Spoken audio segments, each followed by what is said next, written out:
All right, for this example, what I'm going to do, just like I did on the last one, I'm going to set up this matrix, and the difference is this becomes a 3 by 3 matrix.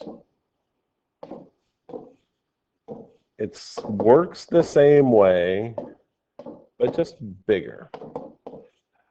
But in this case, partially because I know what it comes out to be, I'm going to go ahead and use my calculator to find the inverse of this 3 by 3 matrix.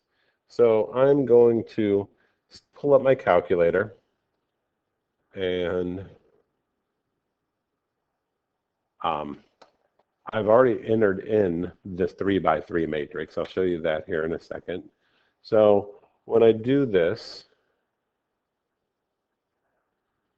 looking at my matrices, I have already put in that 3 by 3 matrix. So I'm good to go there. So back here on the main screen, I'm just going to do the inverse of it. So I'm going to do the inverse of A. And when I do that, it gives me all these ugly decimals, which I can look at, but I don't want to try to multiply those kinds of things. So what I'm going to do instead is I'm going to use in the math menu this very first option here. I'm going to change it to a fraction. So I'm just changing it to a fraction, and it gives me this matrix, which, while it's fractions, at least that's easier to use than these non-repeating or these non-terminating decimals that I don't want to try to use. So back here, I'm going to take that inverse matrix that I got,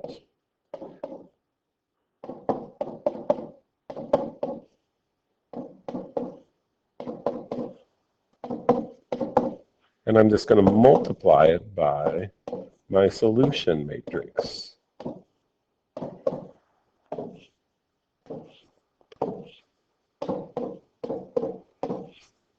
And when I do that, I get 3/7 plus 0 plus 4/7, and 1/7 plus 0 minus 8/7, and negative 5/7 plus 0 plus 12/7. Add those together, 7 over 7 is 1. Negative 7 over 7, negative 1. 7 over 7,